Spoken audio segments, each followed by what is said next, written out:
Tree diagram से समझाने की कोशिश की थी। जरूरी नहीं कि ट्री डायग्राम से समझें आप, लेकिन ट्री डायग्राम एक ऐसा तरीक़ेकार है जिससे एटलीस्ट हमें किसी भी किस्म की रिकर्जन को समझना आसान हो जाता है। रिकर्जन के अंदर बेसिकली मैंने आपको ये भी बताया था कि 3 चीज़ें होती हैं, आपको याद होगा। एक कहा था कि रिकर्जन हमेशा उसके अंदर स्टार्टिंग कंडीशन होती है। ये 3 एंटिटी तो लाजमी है कि अगर आप रिकर्जन को देख रहे हैं तो उसके अंदर ये 3 एंटिटीज एग्जिस्ट करेंगी, इसके बगैर रिकर्जन चलता नहीं है। उसमें से अगर हमें रिकर्जन चलानी है तो आपको याद होगा मैंने कहा था स्टार्टिंग कंडीशन थी, दूसरा जो है वो रिकर्जन रिलेशन था और तीसरा जो है स्टॉपिंग कंडीशन थी। ठीक है। अच्छा, अब मैंने कहा था कि रिकर्जन जो है वो जो रिकर्जन है ये मैथमेटिकल बेस्ड हो सकता है और एल्गोरिथमिक भी हो सकता है। ठीक है। अच्छा, मैथमेटिकल की तो हमें भी ज़रूरत है नहीं, लेकिन ऐसा ना हम समझें कि एल्गोरिथम हमेशा से जो है वो रिकर्जन हमेशा से एल्गोरिथम में ही होता है, ये ना समझें। बल्कि रिकर्जन जो है बेसिकली स्टार्ट मैथमेटिक्स से हुआ, बाद में उसको हमने एल्गोरिथम में इस्तेमाल करना शुरू किया। तो ये बेसिकली हमारे पास कंडीशंस हैं और इन कंडीशंस के बगैर आप एल्गोरिथम और रिकर्जन तो लिख ही नहीं सकते ना।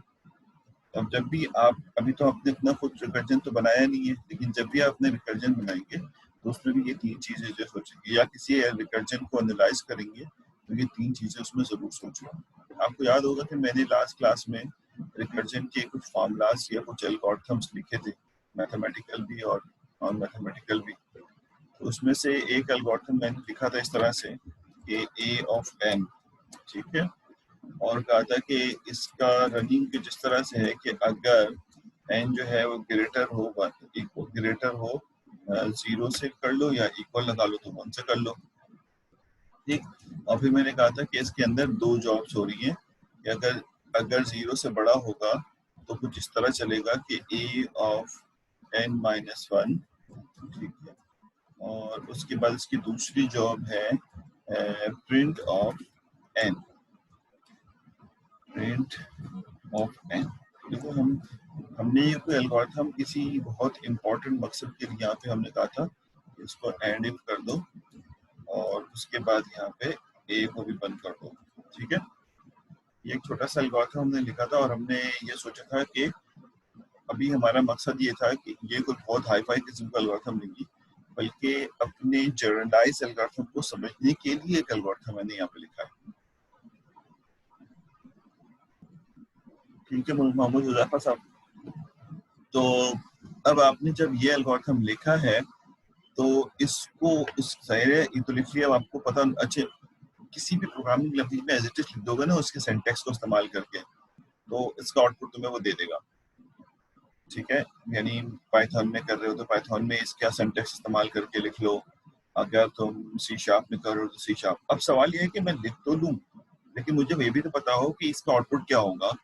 जब मैं खुद कोई रिकर्जन लिखूं तो उसको समझूंगा कैसे, तो ये सबसे इम्पोर्टेंट। समटाइम लोग समझते हैं इस तरह से, मिसाल के तौर पे अगर कोई कहे कि भाई आप क्या करें, आप ये करें कि आप जो है इसको A3 के लिए चला दें, ठीक है ना, A3 का क्या आंसर हो जब ये रिकर्जन चलेगा तो आप क्या करेंगे कि A3 के उसके ट्रेसिंग करना शुरू करेंगे। यानी A3 के लिए जब ये चलेगा तो पहली इफ की कंडीशन चलेगी, 3 0 से बड़ा है, ट्रू हो जाएगा। फिर A जो है वो 2 के लिए कॉल हो जाएगा। मैं सबको समझा इसलिए रहा हूँ कि दोबारा से आपको पता हो कैसे काम करता है। तो A2 के लिए कॉल हो जाएगा। जब ये A2 के लिए कॉल होगा, लोग समझते हैं कि प्रिंट कब कॉल होगा, प्रिंट तो कॉल ही नहीं होगा। जैसे लास्ट टाइम किसी ने जवाब दिया था 3 आंसर आएगा, 2 आंसर आएगा, तो लोग इस तरह ट्रेसिंग करते हैं कि A2 कॉल हो जाएगा। अच्छा, प्रिंट कॉल हुआ नहीं, प्रिंट की जॉब आई नहीं और A2 कॉल हो गया, ये दोबारा ऊपर चला गया। A2 कॉल हुआ, 2 0 से बड़ा है, ट्रू हो गया, यहाँ पे आया A1 कॉल हो गया, प्रिंट पे गया ही नहीं, दोबारा ऊपर चला गया। A1 0 से बड़ा है, A1 0 से बड़ा यहाँ पे आया और उसके बाद जो है A1 यानी 0 से बड़ा यहाँ पे आया, A0 के लिए कॉल हुआ, प्रिंट कॉल ऊपर चला गया। A0 तो A0 0 से बड़ा नहीं है, फेल हो गया तो यहाँ 0 प्रिंट हो गया। ये इस तरह नहीं होता, इसकी ट्रेसिंग जो है, ठीक है,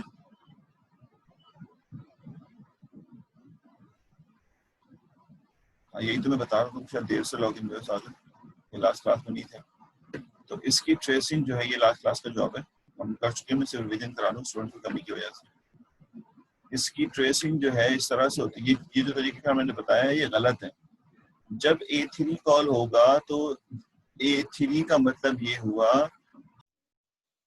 अच्छा जी,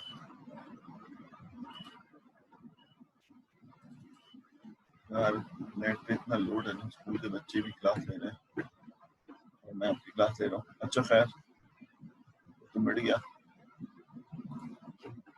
अब इसको हम मसला नहीं दोबारा करते हैं। AN, ठीक है, कर्ली ब्रैकेट और इफ की condition n is greater than 0, then ठीक है A of n minus 1 और फिर प्रिंट की जॉब n और फिर एंड if, ठीक, उसके बाद एंड ऑफ डी। ये हमारे पास मोटिव था और हमने कहा था भाई आपने करना ये है कि A of 3 को चलाना है, ठीक, A of 3 का आंसर क्या था। तो साहिल ने बात सही की, क्या तो लास्ट क्लास में नहीं थे, वैसे मैं ये रिवीजन कर रहा हूँ, ये हम कर चुके हैं लास्ट क्लास में, फिर भी समझा रहा हूँ कि जब A3 कॉल होगा ना तो इसके अंदर जितनी भी चीजें हैं बेसिकली वो A3 की जॉब मानी जाती है। तो इसके अंदर A2 का कॉल होना और प्रिंट 3 होना, क्योंकि n प्रिंट हो रहा है, ये A3 की जॉब में शामिल है। याद आ गया आपको, ये हमने लास्ट क्लास में कर लिया था, ठीक है साहिल आप भी समझना, याद नहीं है तो नहीं था, लेकिन ये पता होना चाहिए कि जॉब पहले होगी कौन, ये इंपॉर्टेंट बात है। तो पहले जो जॉब होगी वो बेसिकली A2 की होगी और ये जॉब होल्ड हो जाएगी। होल्ड होने का सारा काम जो हमने IICT में इंस्ट्रक्शन होल्ड कराने के लिए पढ़ा था या आगे हम कंप्यूटर आर्किटेक्चर के अंदर पढ़ेंगे, वो उस तरह होता है। हम यहाँ पे बिल्कुल सादे तरीके से होल्ड कराते हैं। तो होगा क्या कि यहाँ पर इसकी दो जॉब्स हैं, एक जॉब जो है वो A2 के नाम से है, ठीक है, और एक जॉब जो है वो इसकी P3 के नाम से। थोड़ी सी राइटिंग के लिए माजरत, ये आ गया A2 और A P3 के। P3 इसलिए आया कि P3 ही Pn प्रिंट हो रहा है। और अब यहाँ पर अभी कौन पहले होगा कौन बाद में होगा ये तो बाद में, पहले ट्री बना ले ताकि हमें सुकून हो जाए कि ये ट्री है। इसकी ट्री से इसलिए ट्रेस करते हैं। अभी मैं आपको फैक्टोरियल प्रोग्राम भी इसी से करवाऊंगा। तो मैं आपको ये जो प्रोग्राम अभी समझा रहा हूँ ना, ये जनरलाइज अंडरस्टैंडिंग के लिए समझा रहा हूँ ताकि आपको रिकर्जन बनाना आता हो, रिकर्जन को समझना आता हो। A2 के लिए आप A1 को पहले A1 को पहले कॉल करेंगे, उसके बाद P1 को कॉल करेंगे, P2 को जॉब करेंगे। रिकर्जन कॉल A की है क्योंकि A से लिखा हुआ। उसके बाद आप A0 जॉब कॉल करेंगे और इसके अगेंस्ट में प्रिंटिंग जो है P1 की होगी। ठीक हो गया। अब जब ये चलता है, असल में ये स्टैक की एप्लीकेशन है ना, तो मुझे असल में यहाँ पे तो स्टैक समझाना है। स्टैक समझाने के लिए मैं ये समझा रहा हूँ। तो होगा क्या, होगा ये कि आप जो है बेसिकली यहाँ पर एक स्टैक बनाएंगे। कब इस्तेमाल होगा स्टैक? वो कहता है जैसे ही रिकर्जन, जैसे यहाँ से शुरू किया ना, जैसे ही ये रिकर्जन कॉल होगा A3, तो A3 और उससे एसोसिएटेड जितनी जॉब्स है वो इसके अंदर चली जाए। A3 में जाने का मतलब है कि A3 से एसोसिएटेड सारी जॉब चली जाएंगी, स्टोर हो जाएंगी, उसका एड्रेस स्टोर हो जाएगा स्टैक के अंदर। समझ आई बात? और आगे बढ़ेगा। अब देखेगा कि A3 की जॉब कौन कौन सी है और पहले किसको करना है। तो हमने सीक्वेंशियल ऑर्डर में लगाया, जो पहले उसको लेफ्ट साइड पे लगा दी। आप राइट पे भी लगा सकते थे, लेकिन नॉर्मल अच्छा तरीका ये था कि लेफ्ट साइड पे लगा। तो A3 जब तक इस स्टैक से बाहर नहीं आएगा मेरे भाई, जब तक A3 की सारी जॉब कंप्लीट नहीं हो चुकी हो, पार्शियल जॉब पे ये बाहर नहीं आएगा।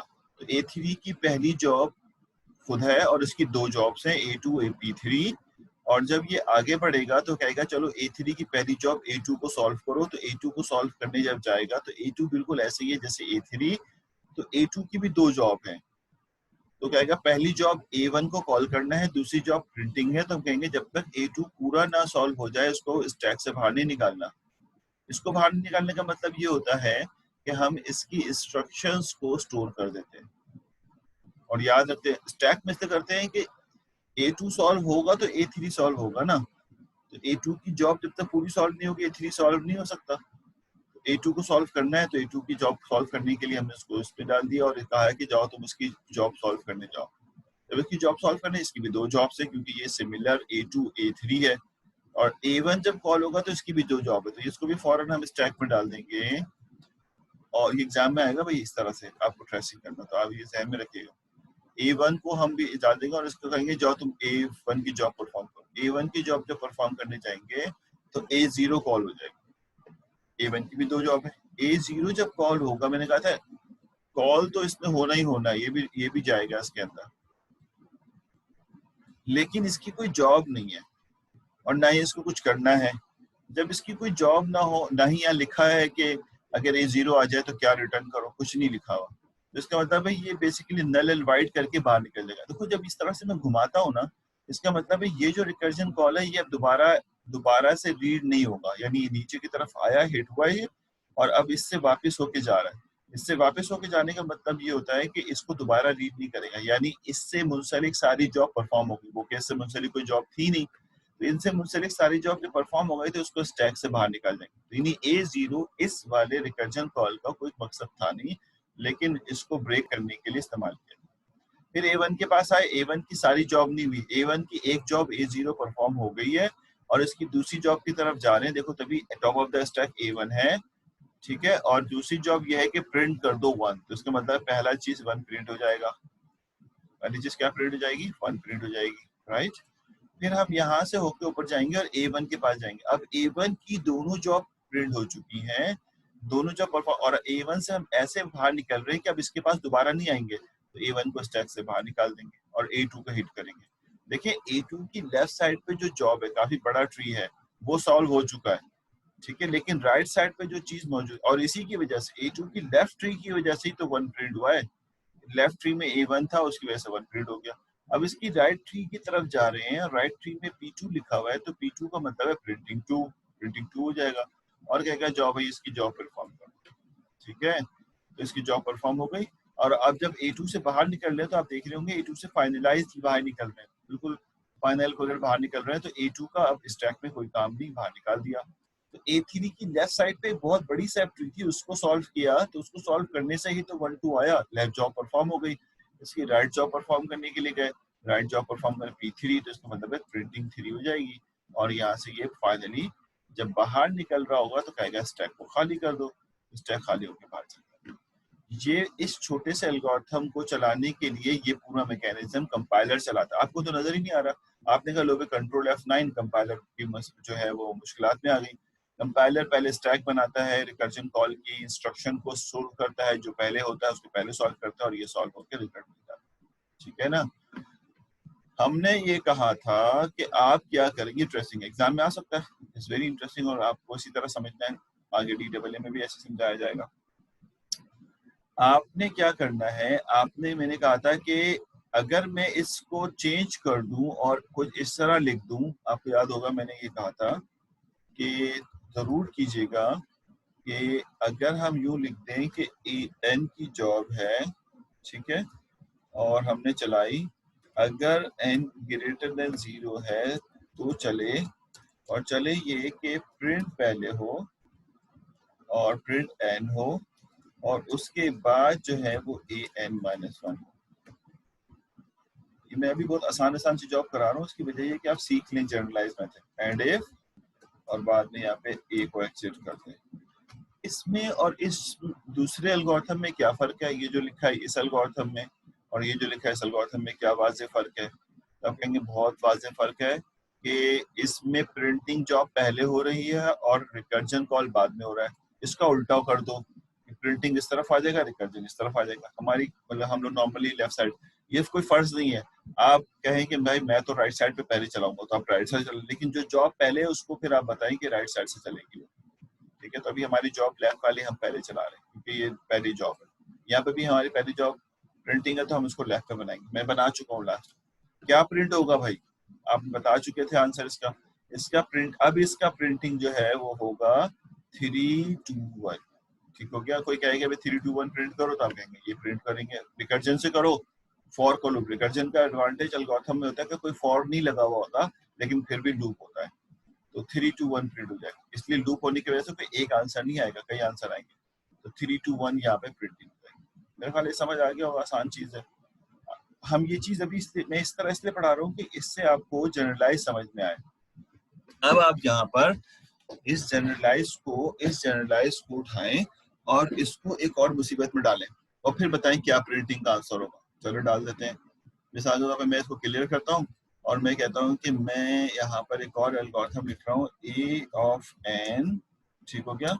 यहाँ लिखा मैंने कर्ली ब्रैकेट, फिर यहाँ लिखा मैंने if n is greater than 0 then, ठीक, तो चले और चले क्या an -1, और इफ के बाद आप यहाँ पे चला लें प्रिंट, ठीक, n, वही चीज लिखा जो, लेकिन यहाँ नीचे एक और जो है वो आप ये कॉल कर लें n-1, और यहाँ पे आप लिख लें एंड इफ, और यहाँ लिख लें दिस। Ji sir.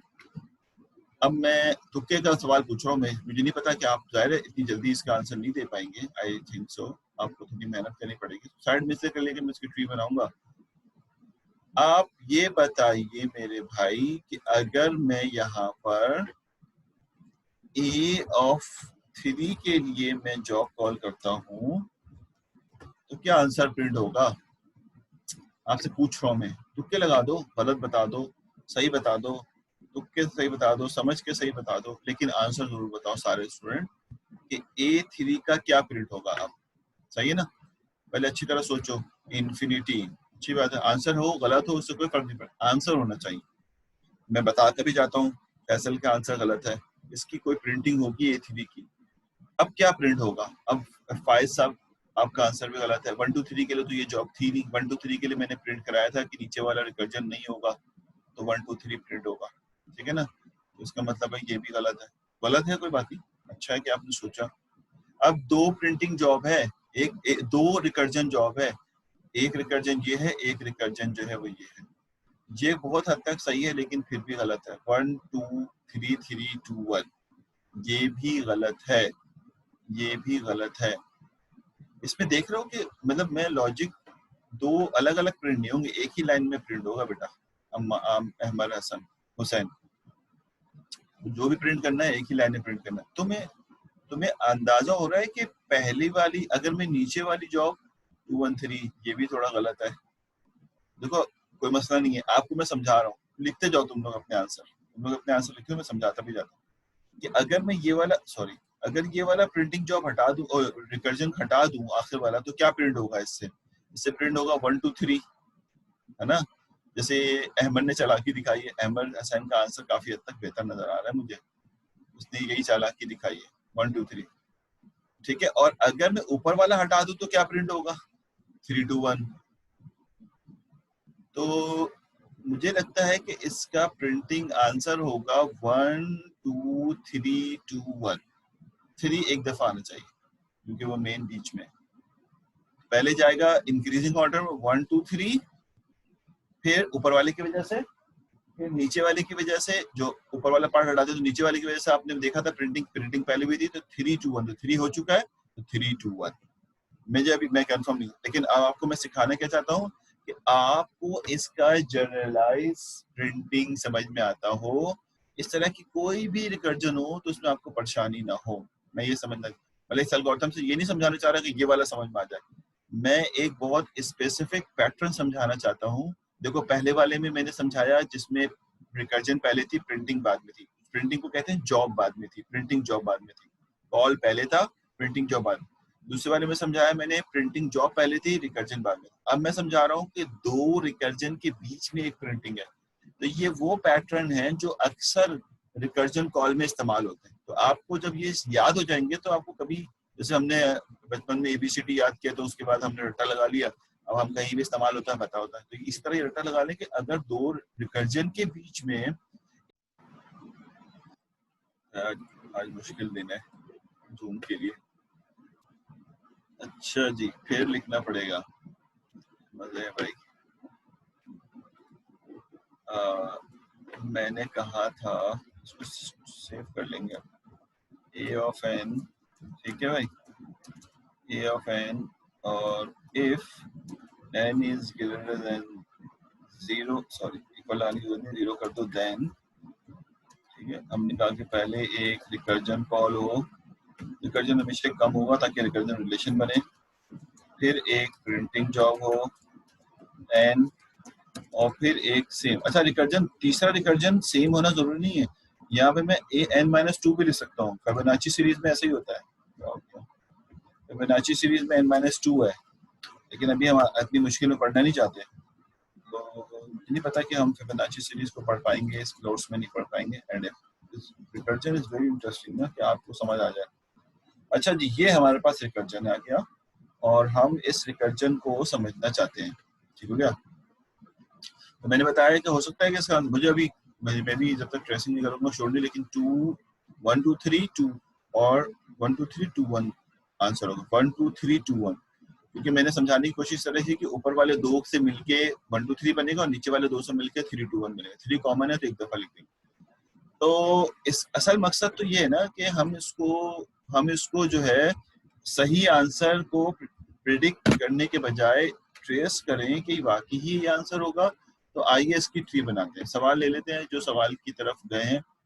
1 2 3, हाँ ये सवाल आंसर फैसल को थोड़ा समझ आया होगा। 1 2 3 1 2 1 एंड 3 2 3 1 2 1, तो इनका आंसर है 1 2 1 और 3 1 2 1। चलो चेक कर लेते हैं, आ रहा है, बिल्कुल सही है, ये आंसर बिल्कुल सही आ रहा है मुझे लगता है। इसको ट्रेस करते हैं। अच्छा, ट्रेसिंग करने के लिए हमें करना ये होगा मेरे भाई कि आप लिखेंगे यहाँ पे कि हमें A3 चलाना है। और से देखना, अगर कोई चीज समझ नहीं है तो पूछना मुझसे उसी वक्त, बात का इंतजार नहीं करना। A3, अब जरा देखिएगा, मैं पहले ट्री बनाऊंगा, फिर उसके बाद, एक मिनट देना यार, मैं एक सेकंड माउस को प्रॉपर सेट करूं, फिर आता हूं, एक मिनट के लिए।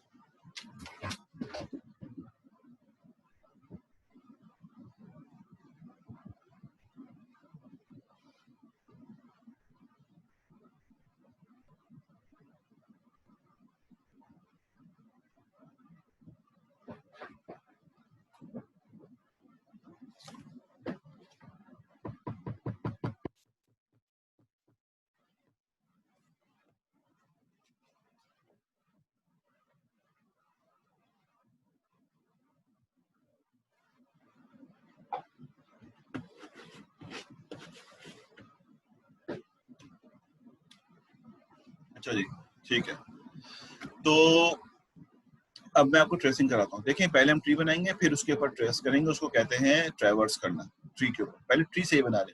आप कहेंगे A3 कॉल करेंगे तो A3 की 3 जॉब है, इसी सीक्वेंस ऑर्डर में 3 जॉब कर लें। अच्छा, मैं आपको बार बार बता रहा हूँ, भूल नहीं जाना कि रिकर्जन में जरूरी नहीं कि उससे एक कम एलिमेंट से कॉल करें, हम इसको AN-2 भी कर सकते हैं, इसको हम AN-3 भी कर सकते हैं, रिकर्जन पे कोई कैद नहीं है। लेकिन अभी हमने आसानी के लिए एक कम करके दोनों को सेम रिकर्जन कॉल किया। लेकिन ये बात तय है कि इस वक्त इस A3 की 3 जॉब्स हैं, मैं आपको तीनों जॉब लिख देता हूँ। पहली जॉब जो है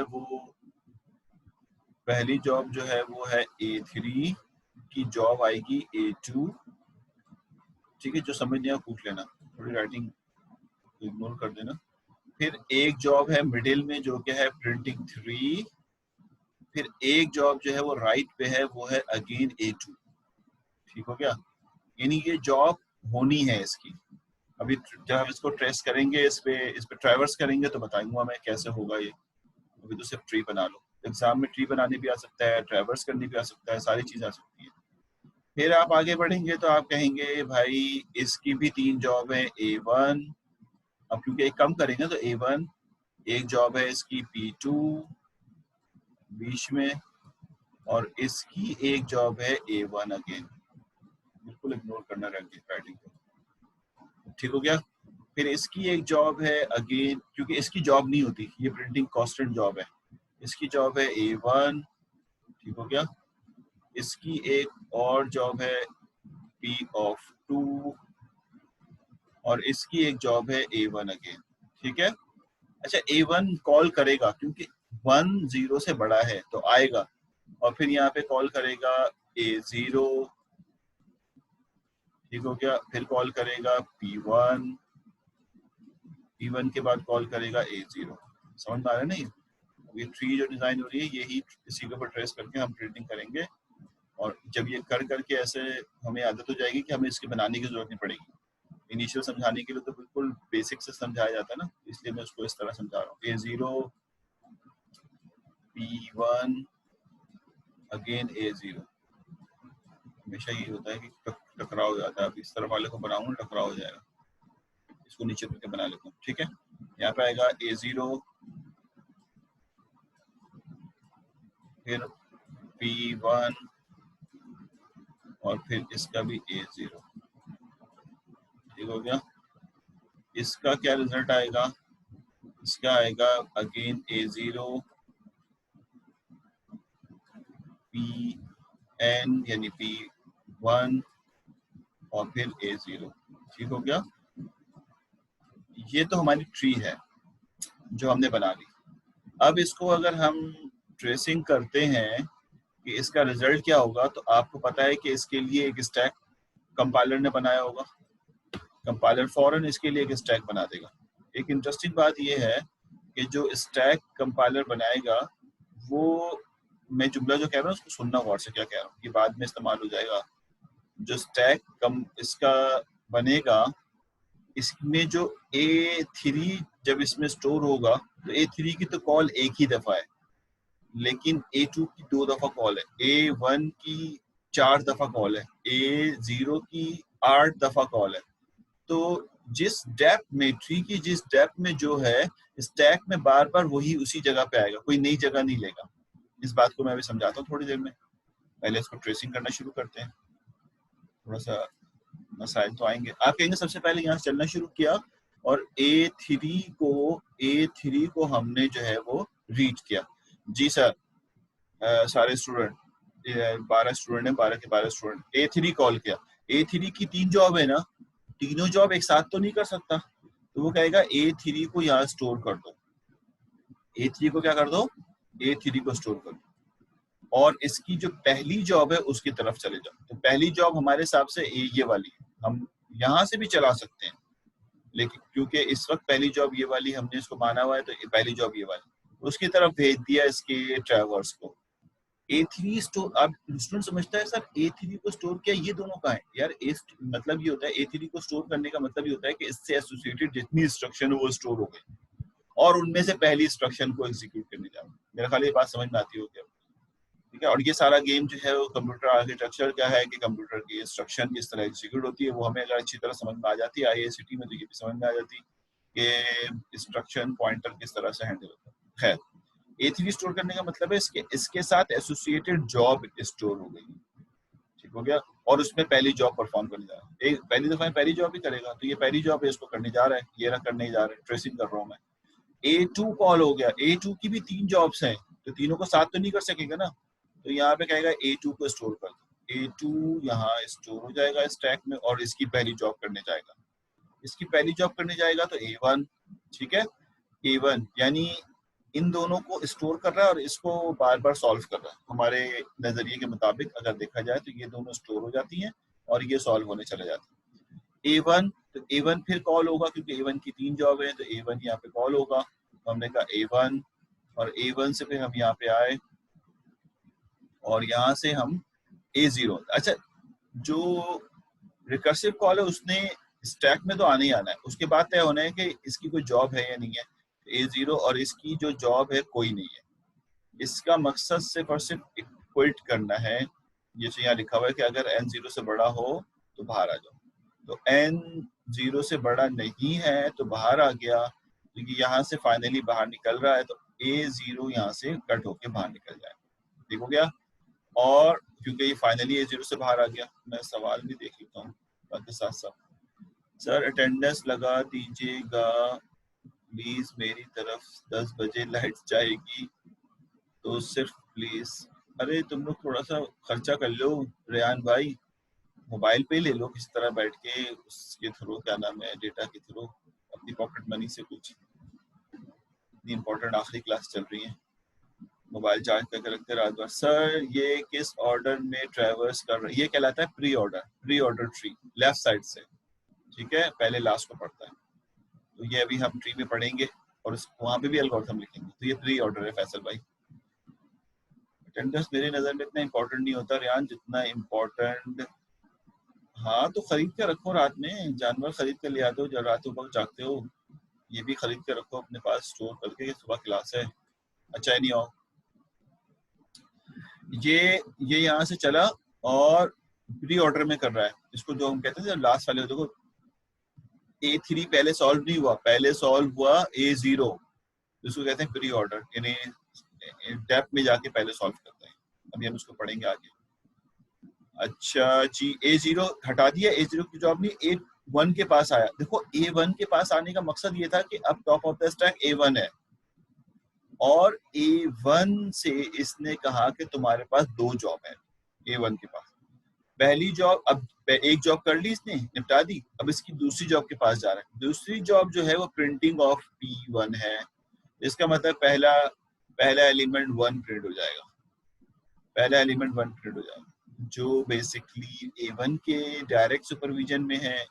A2 भी कहता है कि मेरे सुपरविजन में, और A3 भी कहता है मेरे, क्यों A3 कहता है प्रिंट करो, A2 कहता है मैं प्रिंट करता हूँ, A1 कहता है मैं करता हूँ। ये सारे बाप और दादा और परदादा है, और ये डायरेक्टली बाप है यानी पेरेंट है, तो इसके अगेंस्ट में ये बेसिकली जॉब परफॉर्म हो गई फाइन। अब दोबारा A1 के पास गया, देखिए स्टैक में मौजूद अभी भी A1, इसकी सारी जॉब परफॉर्म नहीं हुई है, और कहा कि जो अपनी अगली जॉब परफॉर्म करके आओ, तो अगली जॉब परफॉर्म करने गया तो वो रिकर्जन कॉल थी। अब वर्ड सुनना क्या कह रहा हूँ, रिकर्जन कॉल हमेशा स्टैक में जाती है, तो इस जगह पे A1 दोबारा आएगा इसी जगह, क्योंकि ये जगह खाली हो गई ना, तो अब A1 की रिकर्जन कॉल फौरन दोबारा आ जाएगी यहाँ पे, A0 की रिकर्जन कॉल ये आ गई। लेकिन A0 की रिकर्जन कॉल का कोई मकसद होता नहीं है, तो यहाँ से ये फौरन जो है वो वापस यहाँ से घूम के चला जाएगा, और इसका मकसद हुआ कि ये कट हो जाएगा और A1 के पास चला जाएगा, top of the stack A1 की तीनों जॉबें परफॉर्म हो गई, A1 की तीनों जॉबें परफॉर्म हो गई, और फाइनली A1 से बाहर निकल रहे हैं, तो A1 भी कट हो जाएगा, तो ये आपके पास आ जाएगा दिस, ठीक है। अब किसके पास है, A2। अब आप जरा देखें, टॉप ऑफ द स्टैक भी A2 है और आप पहुंच भी A2 के पास गए हैं, समझ आई बात है, A2 के पास पहुंच गए, लेकिन A2 के पास इसलिए पहुंचे कि A2 की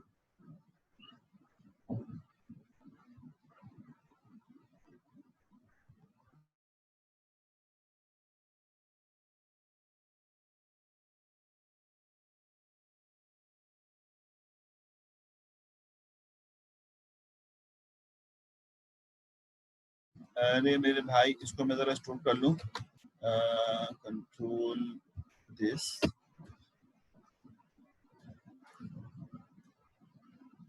अरे ये क्या हो गया, मसला ये हुआ है, मुझे थोड़ा ब्रेक लेना पड़ेगा यहाँ पे, हमारे यहाँ कुछ पानी का मसला है, तो वो साहब आए हुए हैं, मैं जरा जाना चाहूँगा। ये मैंने सेव कर लिया है, तो तुम लोग, अभी ये वैसे भी बंद हो रहा है 2 मिनट पे, तो मैं अभी इसको क्लोज करता हूँ, मैं खुद ही क्लोज हो जाएगा ये, 10 मिनट के बाद मैं लॉगिन करता हूँ, तो आप 10 मिनट बाद लॉगिन कर लेना, ठीक है। ये ऑन है, खुद ही बंद हो जाएगा, बंद होने के बाद 10 मिनट बाद लॉगिन कर लेना। मुझे जरा नीचे मिलने जाना है, बोल पानी के कुछ इशूज हैं वो देख